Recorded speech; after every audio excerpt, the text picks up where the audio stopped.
Thomas Triber. And now, ladies and gentlemen, the time has arrived for Inside Boxing Weekly. So here are your hosts, Mike Goodpaster, John Einreinhofer, and Jeremiah Preisser on the Grueling Truth Sports Network. Welcome, everybody, to Inside Boxing Weekly on the Grueling Truth Sports Network. Inside Boxing Weekly is brought to you by Replenishing Care and Technology is the future of sports medicine. To find out more about them, go to thegruelingtruth.net, click on the banner. It'll take you to all their products. I highly recommend them. We are also brought to you by the Retired Boxers Foundation, Jackie Richardson, Alex Ramos. You can find them on Facebook. I'm your host, Mike Goodpaster. Right now, I want to welcome in my co-host. First up, Jeremiah Preisser. How you doing, Jeremiah? I am doing very, very well. I'm always excited to talk boxing with an esteemed panel such as this, so let's get it going. All right, and yeah, you got me and Mike, but also we've got John Einreinhofer. How you doing, John? Mike, great to be here on this big boxing weekend, closing out the big boxing weekend. And our guest tonight, you can find Montero on Boxing on YouTube. You can find it everywhere, including thegruelingtruth.net. He also works for Ring Magazine. Excuse me. Help me welcome to the show, Michael Montero. How you doing, fellas? Thanks for having me back on. We figured it was a great time to have you on since you were at the fights last night. And we'll start off with this. Me and John Einreinhofer, of course, have fought for a year about who won the first fight. When I watched this fight last night, I do have a dog in this fight. I'm a big Gennady Golovkin fan. I'm not going to deny that. The thing I came away from this is I had Golovkin win into fight 115, 113. I could see it going either way, though, because almost every round was disputable, at least a little bit. But the thing I come away with from this is this. Canelo Alvarez and Gennady Golovkin, I think, are both better than what I thought they were. And what I mean by that is, with Canelo, we saw him actually do something different from what he normally does. And if you remember back to the Mayweather fight, 4 or 5 years ago, he was a one-trick pony, and he has been throughout of his career. But he did change that last night. And then with Gennady Golovkin, I think there is no doubt that since the start, to me, of the slippage was the Kell Brook fight, but this man still went in there and finished the fight the last 3 or 4 rounds. And I know a lot of people were bringing up the Kovalev-Ward fight around the 7th or 8th round. But I think Gennady Golovkin showed everybody how tough he was, and I think Canelo did too, Michael. I totally agree with you. I think you hit the nail on the head. I mean, starting with Canelo, first of all, he deserves tremendous credit. I mean, I agree with your score. I had a 115, 113 for Golovkin, but Canelo completely changed his dynamic in this fight. And you have to give him credit, and Eddie and Chepo Reynoso as well. They had a good game plan, and they did the right thing. And this is the first time we've seen anybody constantly back Golovkin up and pressure him. And the body language that I saw ringside was Canelo had his mouth closed. He looked fine. He looked comfortable in there. Golovkin visibly from the 4th, 5th round was breathing heavily from the mouth. He was bothered by the pressure. He was being backed up. And if you can back Gennady up and use angles, you force him to reset. He can't sit on his punches the way that he normally does. He's a different fighter at that point. Now, to Golovkin's credit, as you mentioned, I thought he had a great performance. I can't remember which round it was, but it was somewhere in the later middle rounds. Canelo dipped down to his left, landed a great left hook to the liver that visibly bothered Golovkin. And it almost looked like he might be going in a few rounds. Abel Sanchez got in his ass in the corner, told him he's losing the fight. He came back and fought very strong, and I thought that he really put on a great performance in the championship rounds. And on my card, that's where he took the fight, narrowly took the fight. But this decision, you can't really complain. I thought that it was a just decision. I disagree with it, but you can make an argument that Canelo won this fight. I think why this left a poor taste in everyone's mouth is because of the injustice of what took place last year. If Golovkin got the decision last year, I don't think the media and social media would be going nuts complaining about this decision in the rematch. Yeah, John, what was your take on the fight? I know you're the biggest Canelo fanboy there is, so how'd you have it scored? And I'm just kidding you a little bit. I'm kidding you a little bit, not a lot. I'm kind of being accurate there. I just think I treated basically unfairly. Of course, that's my view on it. But actually, I'm pleased to say my view on the fight is not really much different on this one than you and Michael. I was surprised that, Canelo took as aggressively a strategy as he did. And, he backed up Golovkin for the full 12 rounds. I did say going in, I thought his stamina was going to be better this time compared to the first fight. I thought he was going to make sure, and the Reynosos were going to make sure that he could go a hard 12. I think that was, to me, was his only flaw in the first fight, is that he had to sort of take the middle rounds off. And he went the hard 12. I thought, he won a close fight. If anybody had it a draw, I thought that was reasonable. And, if anybody had it Golovkin close, 115, 113, I wouldn't have argued with that either. I think one thing that I like people are saying in this fight, at least a lot of people, is, you have a lot of close rounds, and I even think you had that to a degree in the first fight. When you have close rounds, people can score them different ways. It's what you like in there, and then you're going to get some divergent scorecards and views on what the outcome should have been. But I think it was a fair outcome. I think for, Golovkin, he is 36 years old, but there's always going to be a little bit question there as, his performance against his best competition wasn't his best. But I think what a positive came out of the fight for him, for me, was what Michael was talking about. The fact that, he was really sucking wind. It looked like he might go in the later rounds, which I thought might be a scenario that would happen going into this fight. But, Sanchez did tell me he was losing in the corner, and Golovkin reached down. He came on very, very strong. I think he made Canelo bite down and just finish out then strong to respond in the 12th round. And, I think it was enough for Canelo to win the fight. But I think Golovkin showed us something there. Talked about the Kovalev-Ward second fight, was a good comparison. There's been, other situations in boxing history where you have a dominant bully type guy and the guy can't respond. I think that one thing Golovkin showed us last night that's always going to be good when we look back at his career is we're not going to have those questions about him that when he gets challenged or he was backed up and he had to be resilient and come back, that he didn't have the heart or the fortitude to do it. He showed that he had that last night. But I think that the judges got it right last night. Yeah, I still think with Kovalev, he was in his mid-30s too, and if the judges scored that fight correctly, nobody would have that narrative with him because he would own a win over Andre Ward. So I think it's unfair to Kovalev too at his age, and the fact that most people thought he beat Andre Ward.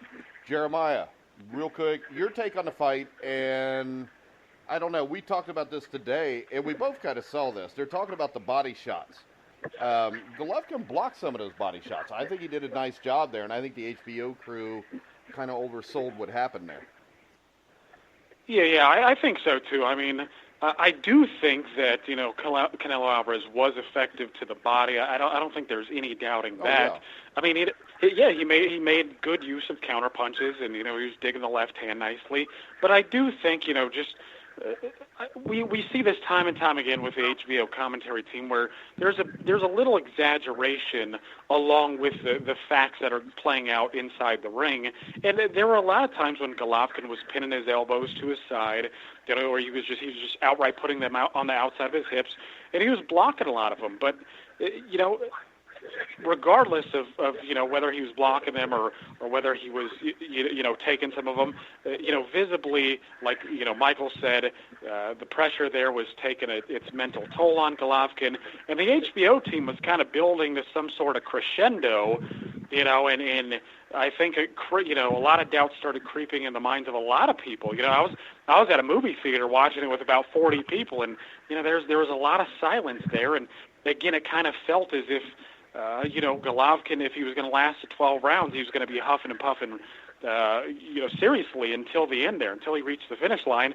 But yeah, I mean, I'm glad, just as you guys are, that he bit down and, he was gritty and fought it out and was able to land, probably the most significant punch of the fight in that right hand, which, just about everybody thought shook Canelo up. And I mean, I was pleased with the performance of both guys. My only problem is, maybe we'll get to this. Maybe I'll just touch on it now. But my thing is with Golovkin and Alvarez right now is that what you're going to have, and maybe it's justified, maybe it's not, but people are going to say Golovkin, he when he stepped up his competition, he fought very close, so they're going to retroject that into the past and say, hey, maybe he wasn't the killer that he was portrayed to be, maybe he wasn't that good.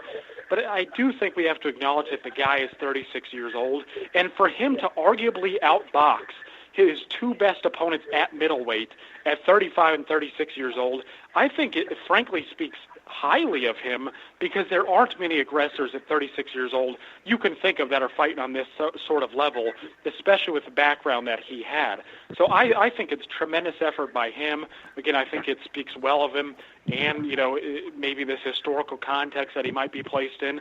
But it was a great performance by both guys, and it was finally a pay-per-view that you looked at and you're like, oh well, maybe I got my money's worth. Yeah, and it was an Oscar De La Hoya promotion, so that makes it even more shocking that we got our money's worth. Speaking of that, fight week, Michael, you were there, I assume, all week, or at least the weekend, and I saw a couple different reporters that were tweeting out about the way the press was treated. Would you like to speak on that a little bit? Did you have any issues? Yeah, I mean, to be honest with you, I'm still processing it all. It's been less than 24 hours, but I will say that there was a major difference in the promotion in general for the rematch this year versus what took place last year. Going to the fans, forgetting the media for a second and just talking about treatment of the fans, this year just for the fight poster, because these fights in Vegas, I like to go around and ask vendors what they're charging just to find out. And they were charging $55 for fight posters. They were charging $40 for hats that were $30 last year. Even today, I was walking around the MGM Grand earlier. Of course, it's Sunday. It's after the fight. The T-shirt for the fight was $40. So the fans were being gouged. Eric Gomez was saying this was a sellout about a week ago. It wasn't. I was actually having lunch with a ticket broker yesterday, just before I went over to T-Mobile to check in, who was selling tickets. He was selling tickets right there as we were eating lunch to people walking by. He was doing deals right there. So it was a sellout by the night, by the actual time of the main event. But I'm curious, because you guys were watching on TV, obviously, and I was here, so I don't know what HBO said or did. But there was no backup plan when you had 3 knockouts early, and there was 90 minutes of nothing. And in the arena, the place was absolutely dead. Everybody was outside. Those of us in the media were just hanging around talking for 90 minutes before the main event. It was a complete cluster F. I won't finish that. But as far as the media treatment, I will say one more thing about that, okay? First of all, in the post-fight press conference, I tried hard for about 5-10 minutes to get a question into Team Canelo, and I was rejected. And I will post a video on my YouTube channel tonight showing that from the post-fight press conference, so you can see that. Everybody was asking the typical inane softball questions. So the media that wanted to ask tough questions were pushed to the back. The entire media section by the ring was pushed back about 15 rows to fit in more fans ringside. It just felt like they were going for the money. I got an email right after the fight from the Golden Boy people, and they usually, they'll send us stats about the fight, punch numbers and all that good stuff.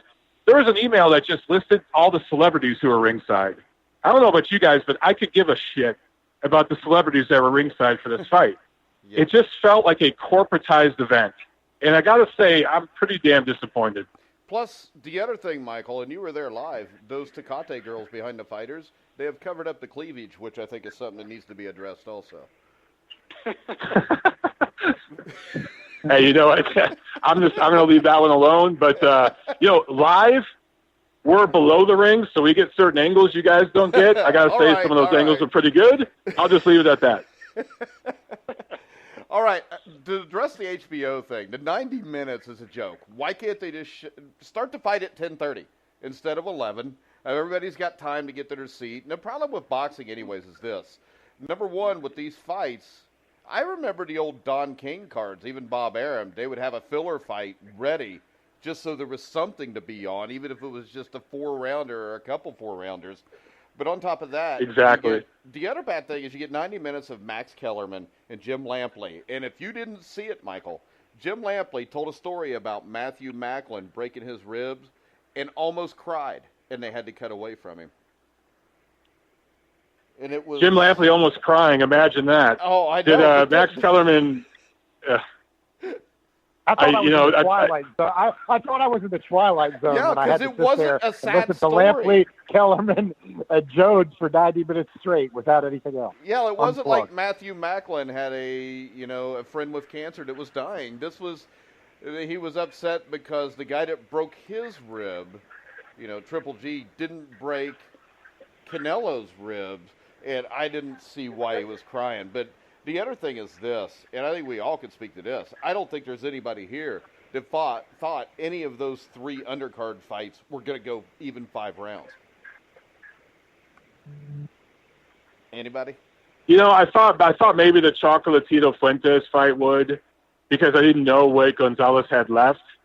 But Fuentes, I think, has been stopped 3 times before coming into fighting Gonzalez. So you knew it was going to be a stoppage. You just didn't know when, because we didn't know what to expect from Chocolatito. And then at the weigh-in, Fuentes weighed 116, and Chocolatito killed himself to make the 115 super flyweight limit. So I thought maybe that would affect him. But other than that, I totally agree with you. All right. I know you've only got a few more minutes, Michael, so where do these 2 fighters go from here? The way it looks from what I read, HBO is supposed to have a fight in December. We assume that's Lemieux. The big question to me is, where does Triple G go from here? Yeah, so from what I've heard, and I can't confirm this, but I've heard it from multiple sources that Canelo's deal is all but over with HBO. However, he still owes them a fight on regular HBO, a non-pay-per-view fight. So The perfect fight for that, obviously, is Lemieux. So that's going to happen in December. I've been telling everybody Lemieux won the Canelo sweepstakes last night. So that's going to happen in December. For Golovkin, if he can get patched up, he had 8 stitches last night over that right eye. If he can get healed up in time for New Year's Eve, I think it's very, very possible they go over to Japan and fight Ryota Murata. However, he has a piece of the WBA title, Murata does, and now Canelo owns that WBA title. So that might be out the window. That is where they were going. But just between us, guys, that's where they were going if they won this fight. They were going to fight in Tokyo, in the Tokyo Dome. Well, they were arguing about venue, but it was probably going to be the Tokyo Dome on New Year's Eve against Murata on regular HBO. That might be out the window now. However, Billy Joe Saunders, he's defending his title coming up. Should he win that fight, K2, Tom Loeffler, they had a backup deal with Billy Joe Saunders already. I'm even hearing rumors they could possibly fight Billy Joe Saunders on ESPN because Frank Warren just signed a deal with ESPN/Top Rank. So it's all over the place, but I do think these 2 guys go their separate ways. That much is for sure. Yeah. Think there's no chance for a third fight? There's absolutely a chance for a third fight if the money's right. Golovkin, it was interesting. His body language post-fight last night was much different than what we saw last year. He looked visibly a little defeated and deflated, but people did ask about the rematch, and he said under the right circumstances, or I'm sorry, not rematch, but rubber match. And he said, yes, under the right circumstances, we would do a third fight. So possibly we see it in May. I really think a lot of it depends on the financials of this fight. The gate for this fight, because they absolutely gouged fans for ticket prices, will be bigger than the gate for the first fight. Pay-per-view sales, that I'm not sure about. But if pay-per-view sales do better than the first fight, then I think we will possibly see a third fight around Cinco de Mayo next May. I think that's a possibility. All right, real quick before we let you go, later in the week we're going to do a Joshua Povetkin preview. What's your take on that fight? Interesting fight, man. With Povetkin, it's hard to say. He's had issues with performance-enhancing drugs, and look, I could talk about that for an hour, right? But besides Klitschko, I think it's clear that Povetkin will be the best opponent Joshua has faced. Povetkin is aged, though, and he hasn't fought a top elite-level fighter in quite some time. You have to favor Joshua. You have to favor him by stoppage after some scary moments early on. That's what I see in that fight. Yeah, I agree, too, but I think that a Povetkin 5 or 6 years ago, I think would have taken care of Joshua. I think it's very, very possible. Povetkin is an underrated, underappreciated heavyweight. I think he's screwed things up by some of the mistakes he's made. And, we can go back and forth about whether one of the drugs he was popped for, some say it shouldn't be a banned substance or not. So I understand there's a lot of gray area there, but clearly he screwed up a couple times and kind of went over to Russia for a few years and just fought a bunch of B, C-level guys. So it's hard to say where he's at this point. But the version of him that fought Klitschko, I think it's very, very plausible he could have beat Joshua. I just don't think that's the guy we're going to see in that fight.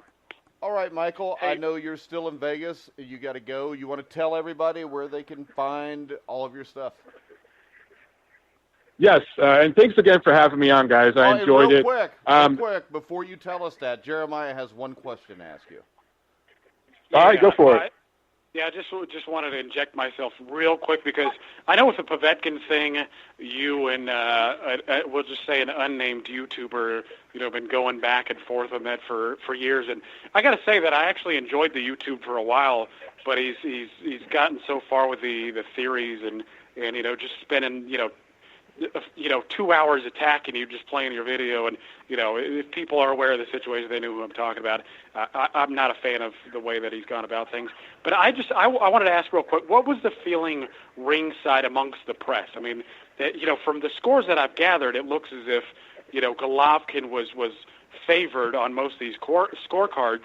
Was that the case? And was there at all a feeling that this was that the decision was manufactured? I understand that it could have gone either way, but like the first Golovkin fight, there's actually, I've noticed that a lot of people had favored Golovkin. Did the decision feel corporate, and did most of the press have Golovkin winning?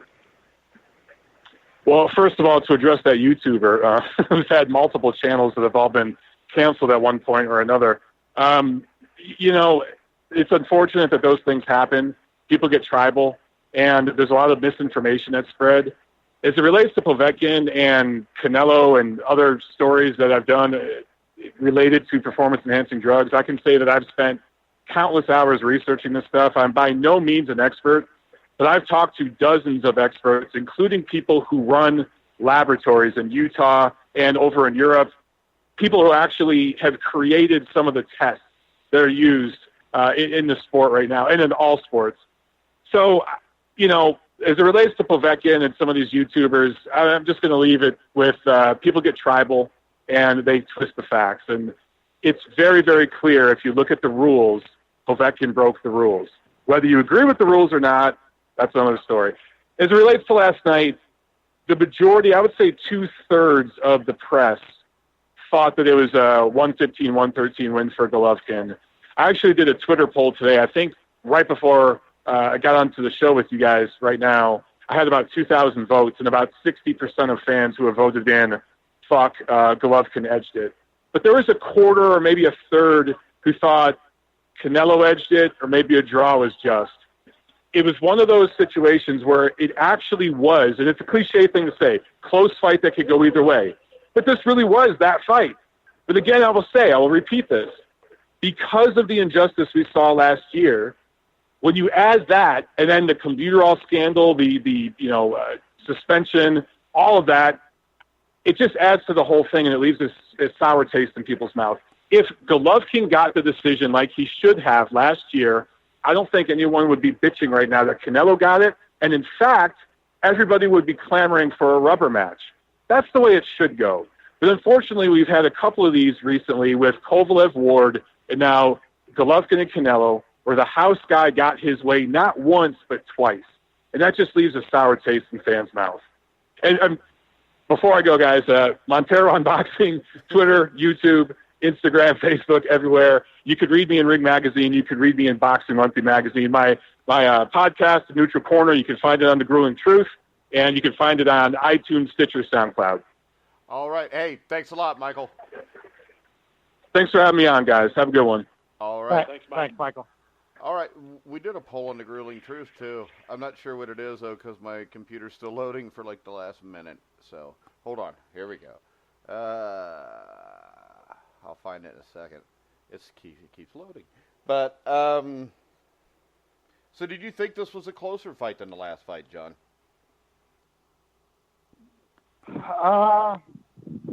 That's kind of a difficult question for myself. I mean, for myself, score-wise, the fight played out differently, but score-wise for me, it was playing out in a similar fashion. So for me personally, it was kind of the same. I hate to, Michael had to go because I'm not trying to sandbag him there. Be happy to debate him on it. But, I disagree. I think that the same people that, complained about the first fight, complained about this one. And, if Golovkin, didn't win the first fight, they were going to complain. And if he didn't win this one, they were going to complain. And you could probably say the same about a lot of fight. The second fight was closer, but the first fight. Well, I think you get 80 or 90% of people that agree. Yeah, but you don't have that all with there's people that don't, and it's not The Voice or American Idol. We don't call up and decide who won the fight. That's why you have judges, and I think where people confuse the question is like I would put to Michael, and I know Jeremiah had the fight 113 for Golovkin the first fight, and I'm not saying that that's unreasonable, but what I'm just saying is this is where I think people, they put up these straw man arguments and confuse the issue. I mean, when we're talking about the first fight, the real question was, was a draw a robbery? And a draw in the first fight was not a robbery. I mean, that really it was to the majority of people, question. No, I don't think you could make. I just don't think there was a good case that a draw was a robbery in the first fight. I mean, you were talking about again the argument about just a draw being a robbery. That's really what it comes down to. And then people wanted to debate the bird card, but the fight result was a draw. And I don't think that there was the bird card is why people don't buy it, because that's when you bring into effect whether a fight is fixed or not.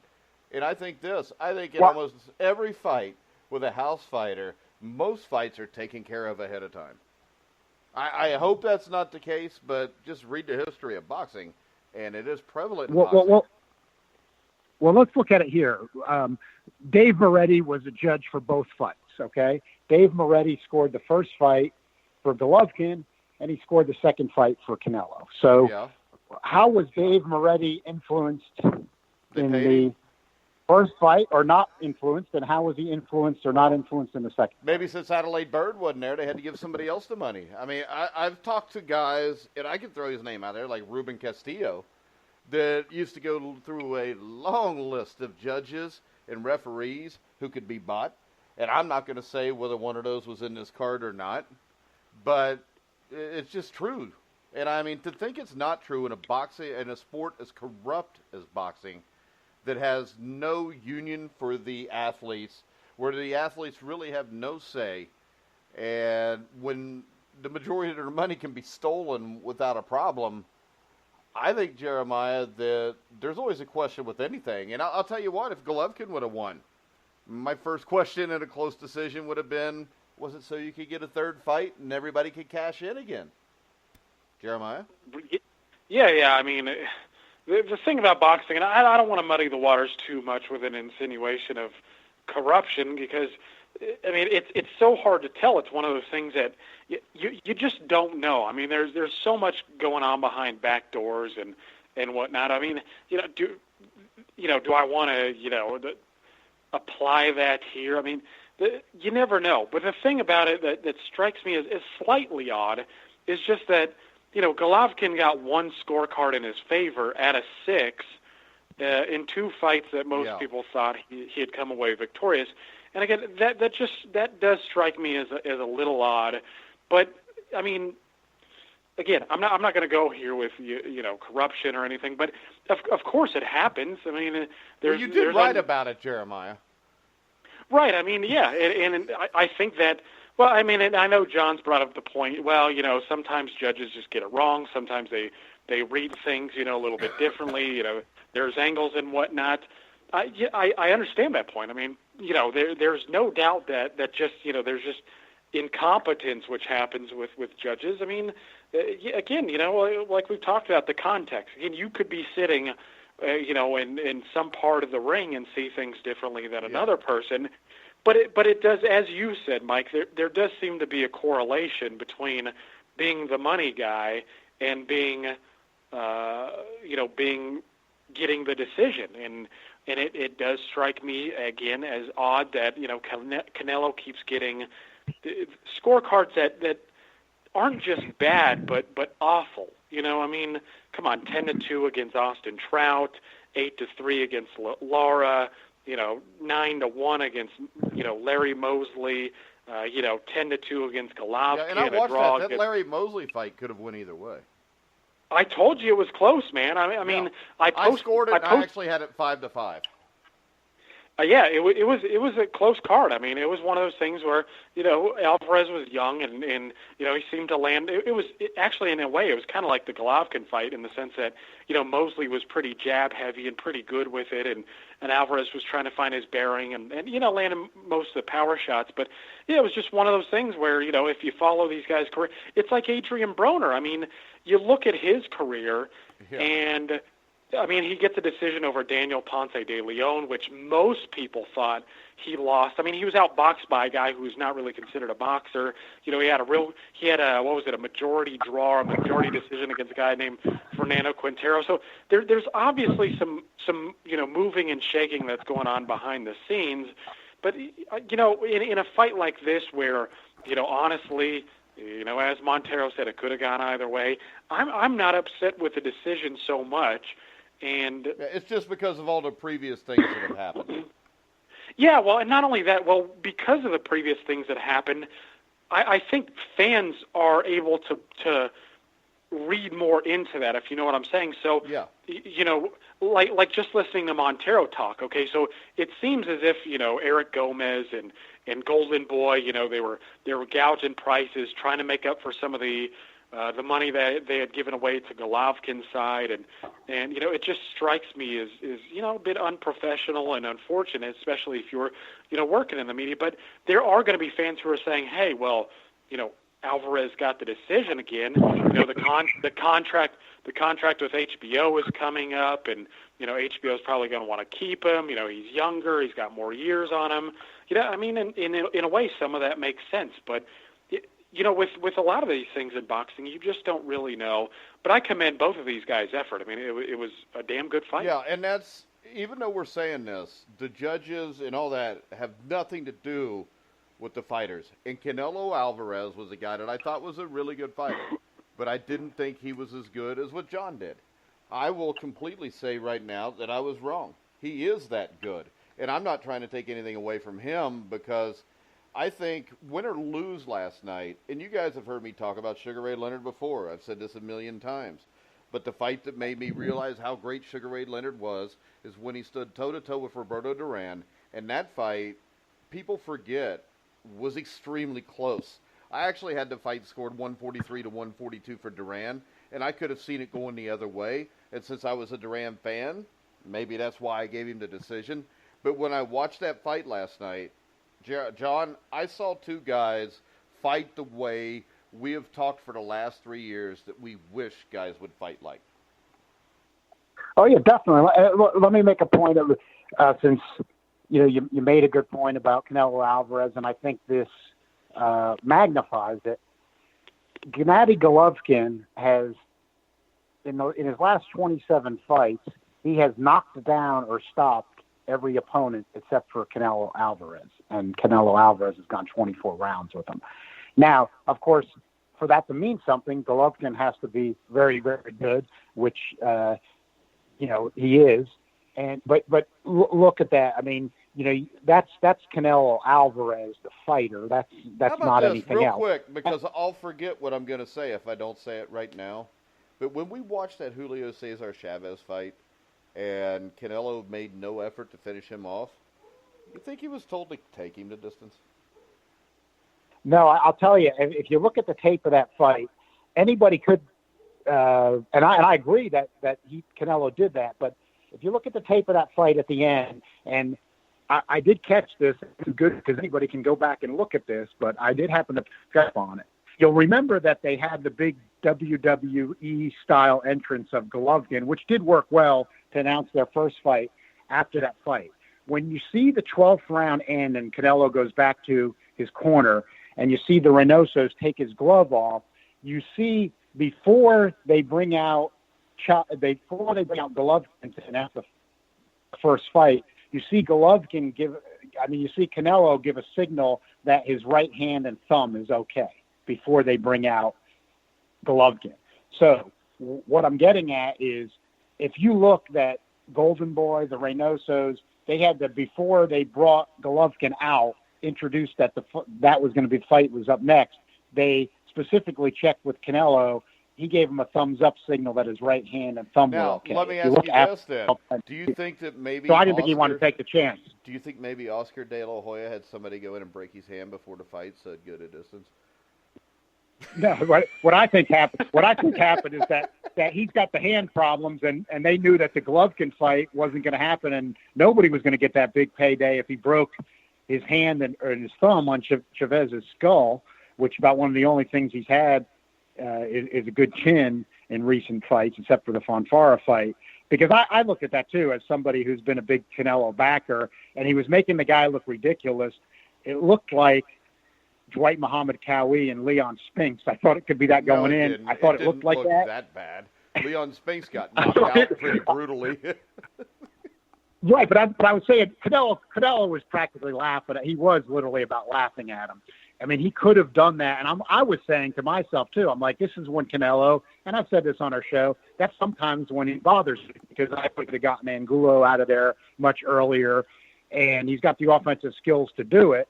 Now, with Golovkin's got an iron chin, so that's a different story. But with these other guys, he could have got him out of there, and he doesn't do it. And he just sometimes, for me, a little too cautious there. But then in that fight, I thought, well, they didn't want to jeopardize the Golovkin fight with the hand. But you can actually see that in the corner after the 12th round. So I think that's what happened there.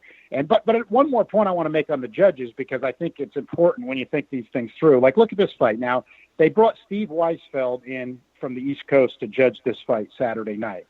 Steve Weisfeld is a lawyer also in New Jersey. You can't trust them, though, John. Right there, you just told us the problem. No, but here's the point. I've been at about over 20 years ago. Been at seminars with him. Talked a little bit of boxing with him. That's when he was first getting started. But the point is here, if he would lose his law license if he was involved in any corruption. And I think if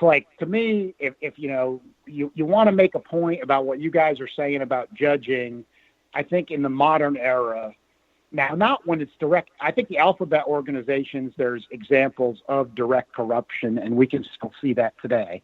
I think what you guys are kind of looking at more is biases, where people, that would be, to me, the argument where you would be going would be that are these people in positions where maybe just because all the circumstances around the sport and the way it operates when you judge, that even if maybe it's unconscious or more conscious, maybe there's some bias. Now, when the New York papers, the Post, the Daily News, the East Coast being a huge boxing area historically, when they had all their staffs of boxing writers, and we talk about Wally Matthews, he used to be one of the guys on there for years with the Post.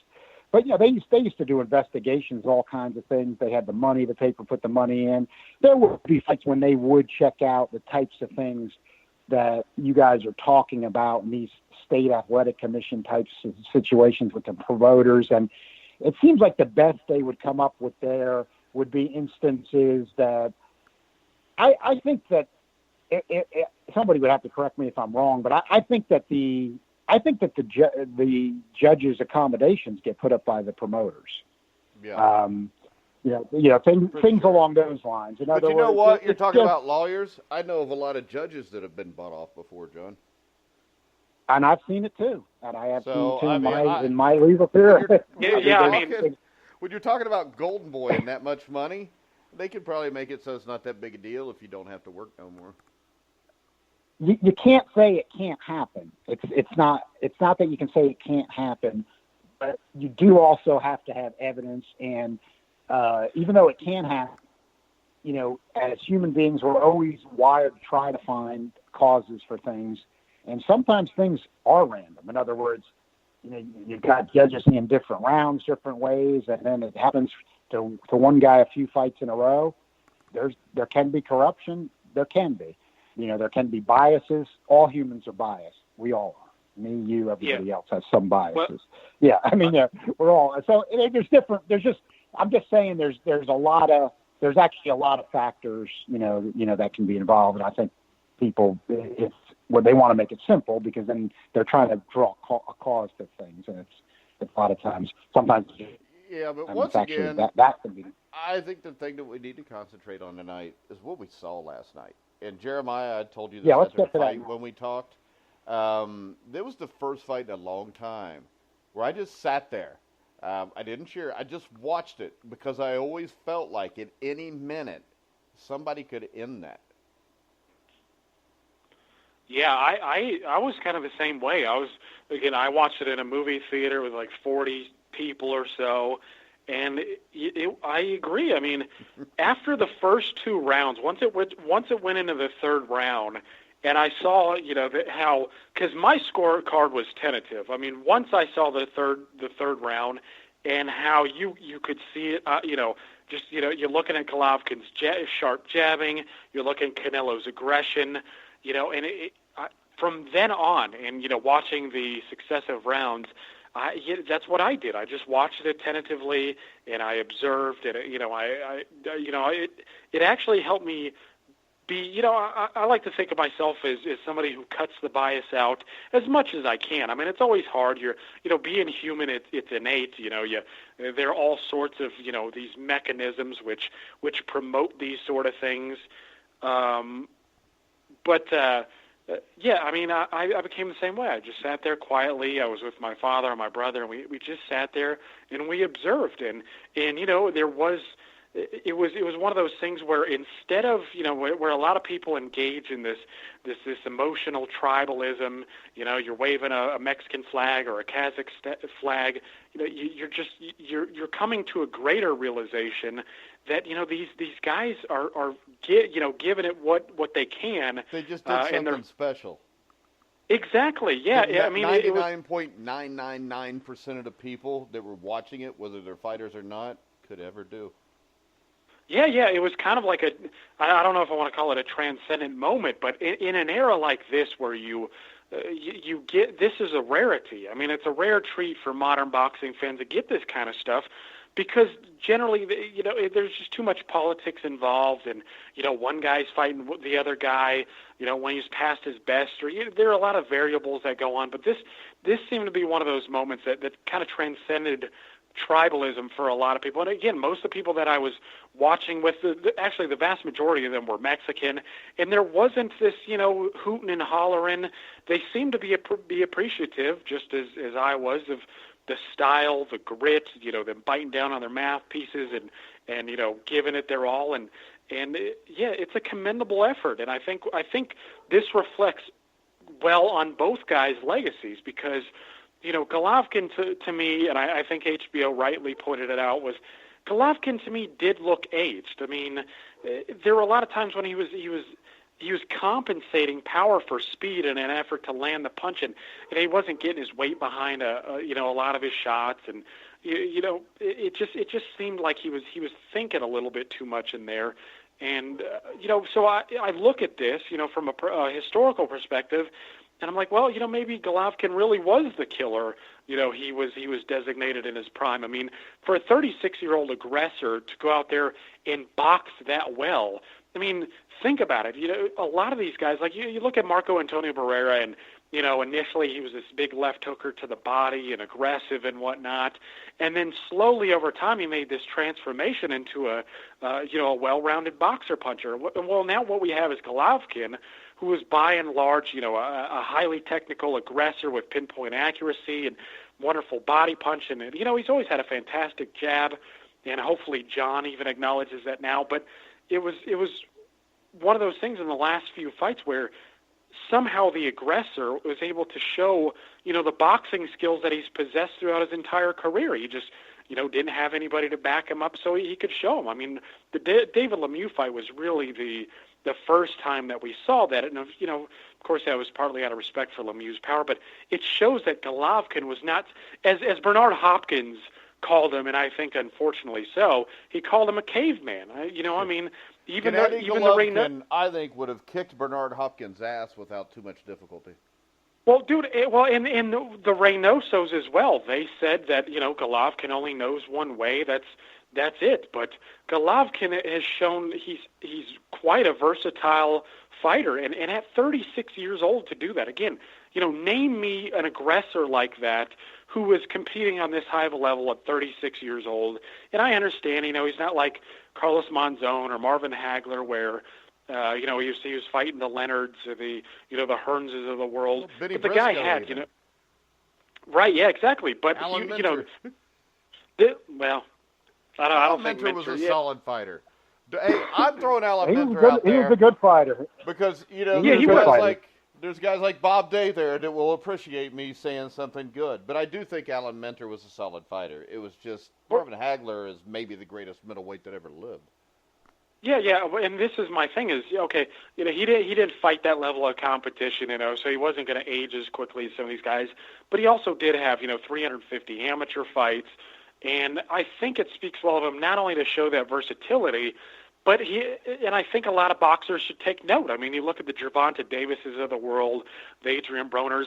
Golovkin made his mark by fighting consistently with whomever would enter the ring with him. He's lived cleanly, he's trained hard, and he's been able to extend his life all the way until 36. I mean, that in itself is pretty damn impressive.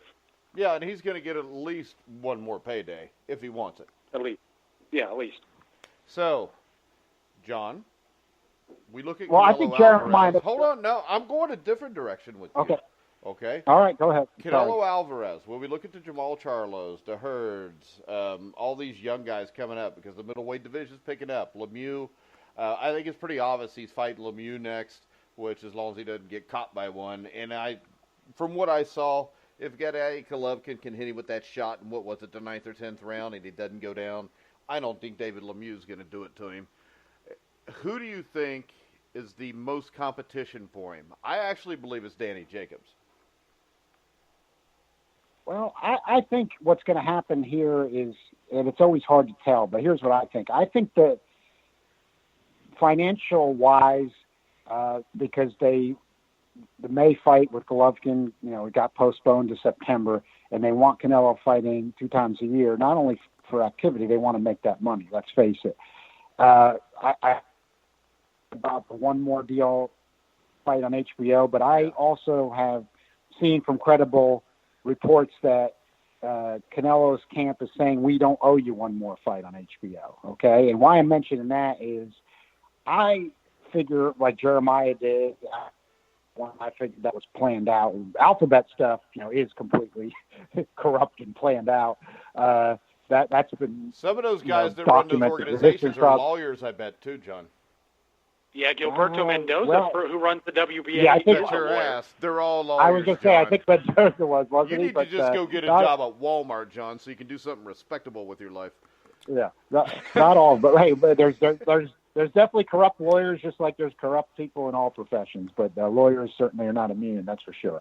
Getting back to what I think, though, you saw Canelo was cut, Golovkin's face got beat up, he got cut. With the kind of financial assets these guys are at this point, I think that the December plan was real and it was going to be Lemieux, and that was what the WBA setup thing was with the O'Sullivan fight last night to give cover for it. We don't need this cover, but they always think they have to have it. I think that's off to me now. I can't see Canelo with the cut, even if it's a minor cut. I can't see, with the kind of financial asset he is, I can't see him coming back in December. So to me, that's off. I think Golovkin at 36, I mean, it's just a fact. You could see it right after the fight. You know, he was cut, and you saw the facial beating he took. Even though he's older, and you look at it, they're running at a time. By the same token, when you get older, you need some rest. So, I think that I don't see him coming back that quick either. To me, what it's going to lead to is I got a feeling we are going to get the third fight in May. I think unless the pay-per-view numbers are really, really disappointing for this one, I would say I agree with Michael there.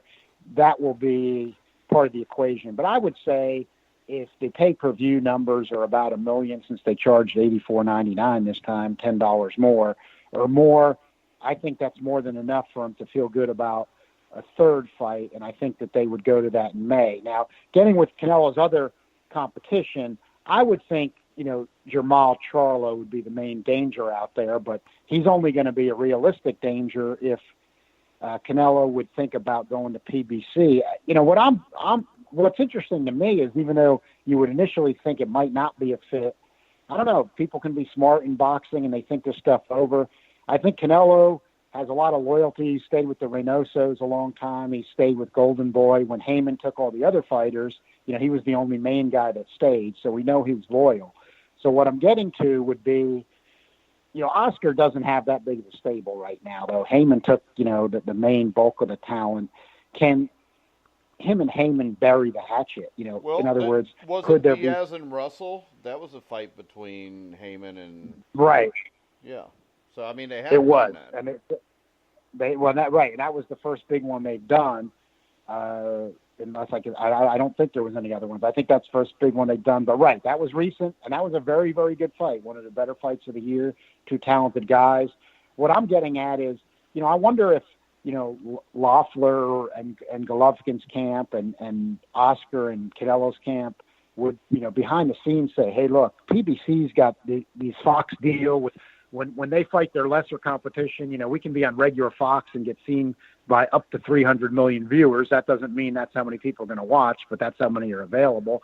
And apparently I don't like it, but Fox has got a pay-per-view component in there. The fights on regular Fox are going to be on the app also. There's a lot. I mean, in other words, there's a lot of exposure there that I'm not saying especially Canelo needs it, but could be a lot of money there. I would think, for Golovkin, he'll end up, he can't make any more money than he can with Canelo. So when he sits back and rests, he's going to take the third fight if it's there. And I think for Canelo, he, might be his biggest payday right now. He can fight who he wants and make some money because of his name, but Golovkin probably be the biggest payday. So I think when they both rest and heal up, they'll probably say, why not do it again in May? After that, then it's, does Canelo go the PBC route, or does he, does HBO, I think there's a possibility HBO cuts a deal with PBC. People haven't talked about it, but I think it's a possibility. From what I hear, Tim Smith, he's not saying HBO, but he's talking about more networks. So, and he's talking about the NFL where, why can't you be on, NBC and Fox? In other words, it's the same product, but you just alternated on networks. So like the football, it's I on don't NBC, Fox, CBS, ABC, ESPN. Right, that's what Tim Smith just said on Kurt Emhoff's podcast, and he's credible, and he says there will be another network deal. I can't tell you who it is, and look what they just did with Fox. We know they're for real. So I think that could be HBO. I had heard rumors for a while that HBO basically, Top Rank keeps spinning it as we left, that HBO kind of wanted to clear out what they have now, that they weren't getting good fights, and they want they want a piece of Heyman's stable.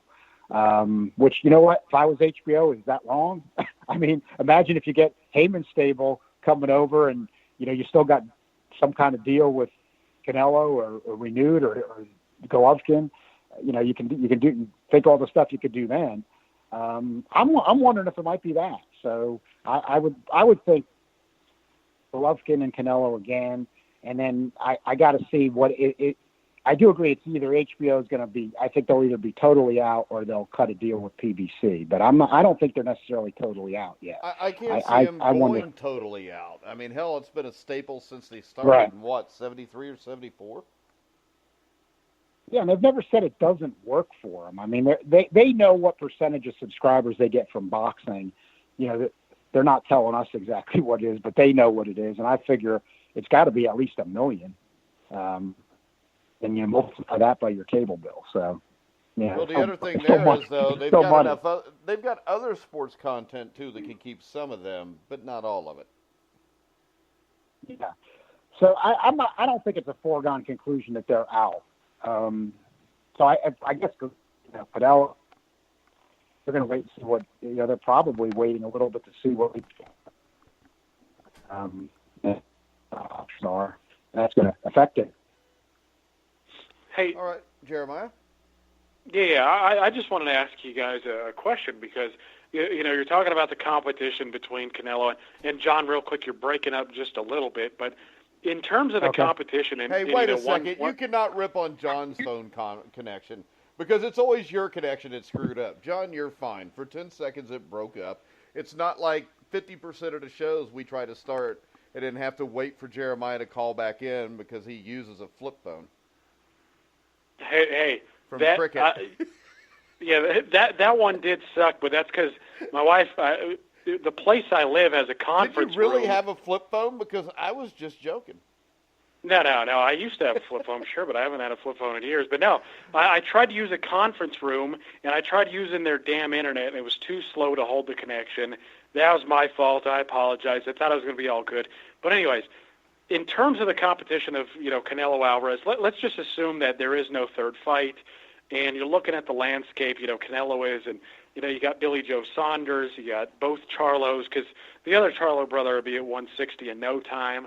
You got Demetrius Andrade, or how the hell you say his name. You have Daniel Jacobs, you have Sergey Davronchenko, you've got, Riyado Murata. The division is pretty damn strong right now. I'm wondering if you guys think that Canelo can get through that sort of. Can he run that gauntlet? I think this. No, I don't think he tries to. John just interrupted me because you started talking about Canelo and he gets all excited. Yeah, because I've thought about that a lot since I followed Canelo for a long time. But I've just thought about it a lot since last night, and I thought my opinion would be more interesting than yours because we know you're a fan. And I can tell you this: I was no, but I don't think I actually don't. I don't think. But I agree with you. I think his age is going to be the problem. Yeah, I agree with Jeremiah's point, though. I think at 5, Canelo's 5'9". I don't think he's going to try to run all those guys. That's all I was going to say. Is no, I don't. That's why I wasn't. I'm just mentioning. I think he probably thinks, what do I need Jamal Charlo for? Maybe Golovkin again, and then it might depend on what he's looking at TV wise. And he may, I think Golovkin and Canelo are going to end up both finish. I will predict that now. I think it will happen. I think it'll be good for their legacy, but I think they will do it. I think they'll both end up finishing their career as light heavyweights. I think with Golovkin, that'll help the reflex issue right now. He's got a rock for a chin. I think he can take. I'll say this now. I think people get too caught up in weight as big as the light heavyweights are today. Still, Golovkin was 165 in the amateurs. He's got a great chin. He's a power puncher. I would take him over Stevenson or Jack today. I think he'd knock out both of those guys. Now they're with PBC, but still Kovalev doesn't take that good of a shot. That wouldn't be a bad fight for Golovkin. I don't think. Take a punch. He just can't take it after the 6th round, John. That's possible. Some guys are like that. I mean, he takes a punch fine. We've watched people hit him all day, but it's when you get past the 5th or 6th round, he's got problems. Yeah, but for the alphabet guys, if somebody wants Golovkin to take out, the Gale along the way, I think that could be the equivalent of you can be creative. Yeah, but do we really think Adonis Stevenson's going to mess with either one of them guys? Well, I think with the PBC thing, you're not looking at that right now, but we don't know what deals. I'm speculating because we don't. Golovkin's HBO deal up. Canelo's saying his is up. At most there's one more left. These guys are going to have to decide what they're going to do. I mean, with Billy Joe Saunders, maybe some of our UK people might have some opinions on that. He's not Anthony Joshua. In other words, he's a difficult fighter. I think that unless he brings a lot of British money in the UK, I would think that they might not be that anxious to get in with him now just because of the difficulty of his style, either, Golovkin or Canelo. So unless there's a lot of UK money there, I think that can change the equation, but I think that's what that would take. Yeah, but I don't think we've seen anything to tell us Billy Joe Saunders could beat either one of them. I mean, he boxed the ears off David Lemieux. David Lemieux is a one-trick pony. He had trouble with Chris Eubank. So I'm not going to buy into Saunders yet. I mean, it's possible he is that good, but I don't think he is something for Canelo to be afraid of, especially. I think Canelo's got the speed to take him, but it's just one of those things, if you're Canelo, again, it comes down to money. If the UK wants to bring, Canelo Alvarez over, we know how these kind of events can get. If that becomes quote unquote a thing in the UK, and that's enough money for him, but maybe he would do it. But the site fees he gets in Vegas, these are numbers we don't get to see. But I know the way that stuff works, it's not worth it. I mean, the site fees that Vegas gets them, that's why when you're a superstar, you end up in Vegas with 15 or 20,000 people than you do at Wembley Stadium with 80,000. People don't get that, but that's the fact. That's why that happens. Yeah. Exactly. Well, that's why the UK don't get that. Right, they don't get that. You constantly tell them that they don't. Some real of them get it. A lot of let's bring up what you brought up today when we were talking. And yes, people that are listening, and me and John actually talk off air. We don't hate each other. But the thing is this: if you look at the pay-per-view numbers for this fight, the one thing everybody always trashes American fans, because Joshua draws 90,000 people. But I don't think you could put a fight like this in England and do what is done in the United States. Yeah, the UK people don't. Some of them don't get that either, and they have no response. This is, hey, look, American, North American, Canadian, Mexican boxing fans. You want to have something to be proud of. Remember this. These are things that get clouded. Right. First, the fights end up in Vegas with 15,000 people with the site fees because they make more money that way in the U.S. Second, what other country has fights like Linares and Lomachenko are in the United States? Canelo Alvarez, a Mexican, and Gennady Golovkin, a guy from Kazakhstan. They fight in the United States. Has there ever been a big fight in the UK between two people and one of them wasn't from the UK? And I always tell the UK people, and it never has happened, and it won't happen, because they draw when there's got to be a Brit involved. In the United States, you can have two people that aren't even American fighting. And look, you had LeBron James was at the fight last night. I mean, in the UK, you don't have two foreign fighters fighting in the UK, and it's a big event with a big turnout and celebrities there and everything. That doesn't happen anywhere else. Hey, so real quick, that's where. Am I the only person that finds LeBron James's beard really stupid? No, he made a great tweet. Great tweet about the fight. So. Yeah, but I don't know. You could put an Amish hat on him and a little blue suit and some black pants, and he'd look like he's going to town in a buggy. No, I'm not most impressed with his beard. I'm most impressed with his hairline. I mean, that's got to be up for an ESPY, in terms of one of the greatest comebacks ever. I mean, because that man was on his way to balding, Terry Bradshaw-like early on his career, and now it's all of a sudden he's got what looks like a full head of hair. You know what that reminds me of, real quick, since we're talking boxing? You remember that time Craig Houck got hit in the face and his toupee flew up in the air and then fell back down, and they put it on America's Funniest Home Videos? I do. Yeah, we ran that. You can search the grillingtruth.net Facebook page and find that where Craig Houck's wearing a toupee. It's funny. But go ahead. Yeah, no, it's certainly worth checking out. I mean, but James, it's cool to see guys like LeBron James and Dave Chappelle and Rosie Perez. Ringside. It's nice to see that sort of stuff. Rosie Perez, you only see her on TV or on the big screen now when she goes to fights, because I don't think she's been in a movie in like 25 years, has she? Hell, I don't know what she's been in. I mean, I'm sure we all remember. The last more time I for remember is White Men Can't Jump. Yeah. I mean, I don't remember much.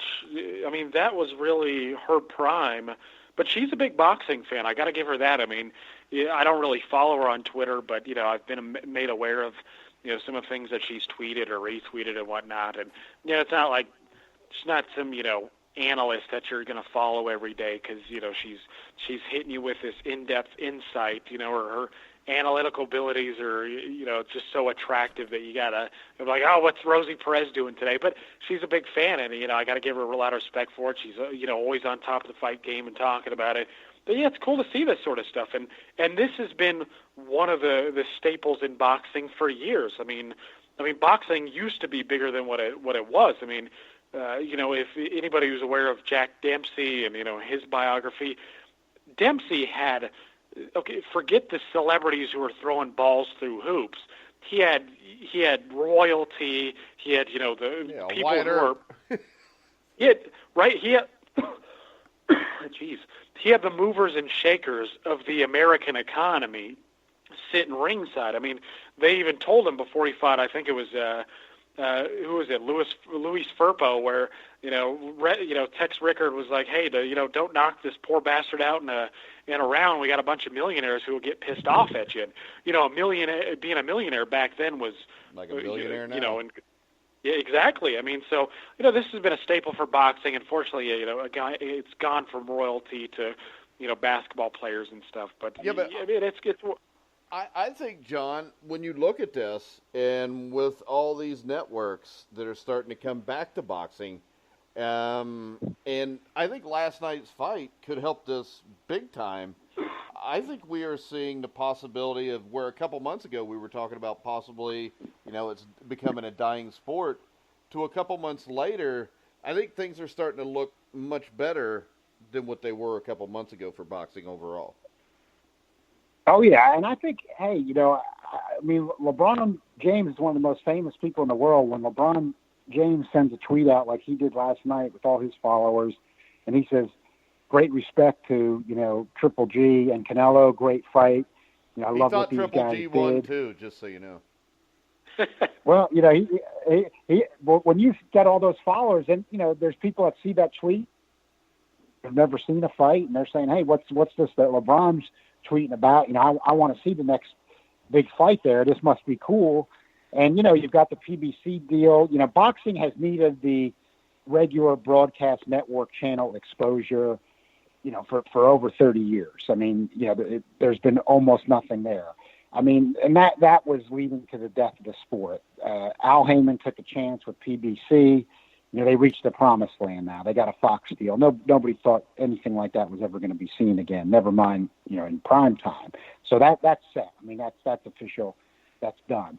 It's caused Top Rank to work harder. We haven't even touched on it, but the Jose Ramirez-Antonio Orozco fight was real good Friday night on ESPN. I mean, that Top Rank crossed over with Golden Boy with that. They wouldn't have done that without the pressure, from PBC to do more. So, the momentum is starting, and I think that it may not be the most pleasant reason for a lot of people, but the NFL has already taken a strategy where they are going to, and this is debatable. People are starting to debate it if it's the right way to go or not.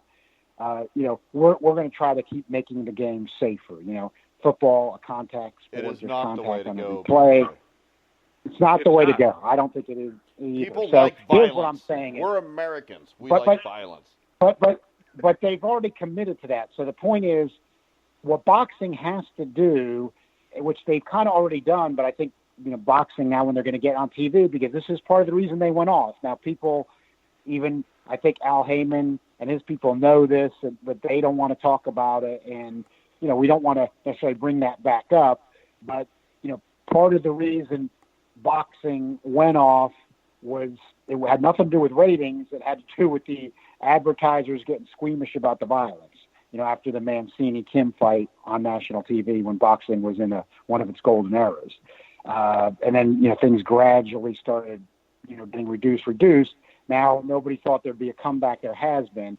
So the point is, things like that can happen again, but you're going to have to be upfront and just say, look, we're going to try to take care of the fighters we best we can, make it as safe as we can, but this sport is not safe.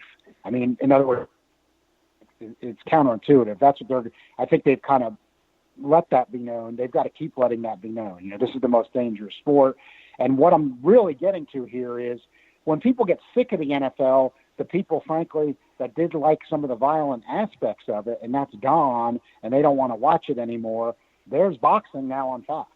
I mean, there's no targeting penalty in boxing. You can't make it safer getting in the face in a boxing ring. Well, no. Right. No. You know, I was going to say no targeting penalty. Yeah. Well, and the thing is people, you know, instead of constantly going towards a safety first direction, and I get it. I really do understand that tact. It makes sense.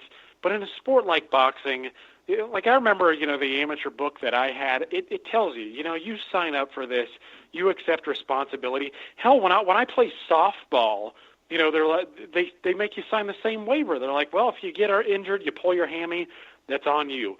And I get it. You know, it's a violent sport. It's not going to appeal to everybody. But are you talking about softball or boxing there, Jeremiah?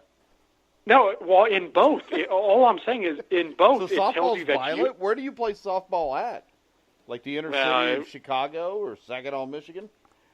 South side of Chicago. South Central Chicago. L.A. Jeremiah's got a team. Yeah. No, but it's one of those things where, you know, you just have to understand that there are, you know, vicious consequences sometimes, and accept that's the way of the land, and again, move forward with it. But boxing has well, not only that, you know, to go to the violence aspect of the sport is, you know, people can sugarcoat it all they want, but deep down inside we've got these, you know, primal urges, you know, things that are innate, and violence, you know, it's not that we've all got an aversion towards it. I mean, it doesn't necessarily mean that you're some masochist or something, but there's something deep down inside you know, that caveman that's like, I kind of like this, you know. I mean, the man-on-man aspect, you know, the ebbs and flows, you don't get that in any other sport, and that's why at its best, it's the greatest sport in the world. But of course, many times it's floundering and flopping and punching itself in the face. But I'm really hoping that there's a big turnaround here, not only with the Al Heyman deal, which a lot of people aren't giving him enough credit for. Like you saw Dan Raphael, and I saw somebody compare Dan Raphael's 3 articles that he did where he's talking about Top Rank's deal, which was a very good deal, and who was it, Frank Warren's, or maybe it was DAZN, and then he talked about Al Heyman's deal, which was a pretty good deal.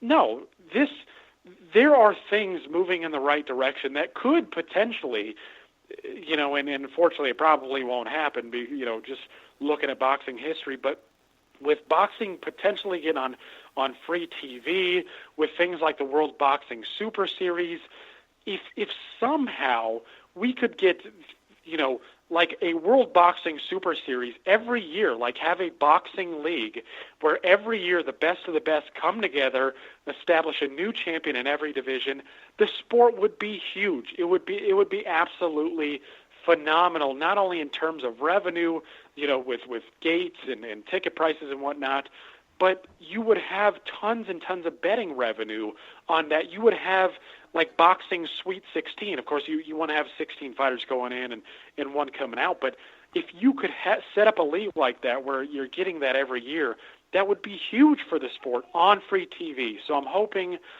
that this turns things around and makes things better permanently. But again, with boxing, you never know.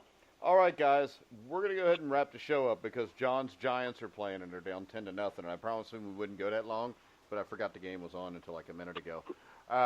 We will have another show later on this week previewing Anthony Joshua versus Alexander Povetkin. And I would like to bring this up. I never say clenbuterol, PEDs, or anything else tonight. So I expect when we talk about Alexander Povetkin, it will not be brought up either, John. All right, guys.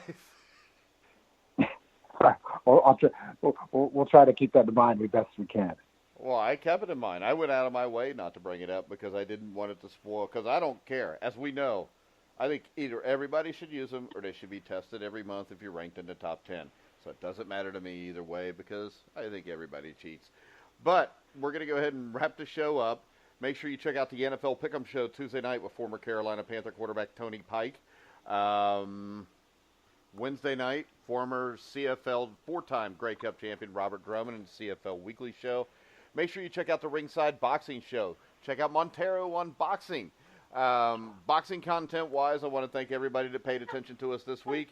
We did 3 boxing podcasts, Montero's, ours, Ringside Boxing Show. The 3 together combined for almost 13,000 listens. So I want to thank everybody. Go onto iTunes. Give us a like. Give us a good rating. Give us a little comment there. Same thing on YouTube. Anywhere you go, you can find all of our podcasts on Spotify, iHeartRadio, iTunes, TuneIn, Spreaker, Stitcher. Wherever you find sports podcasts, you'll find The Grilling Truth. So for Michael Montero, Jeremiah Preisser, John Einreinhofer, I'm Mike Goodpaster. You've been listening to The Grilling Truth, where the legends speak.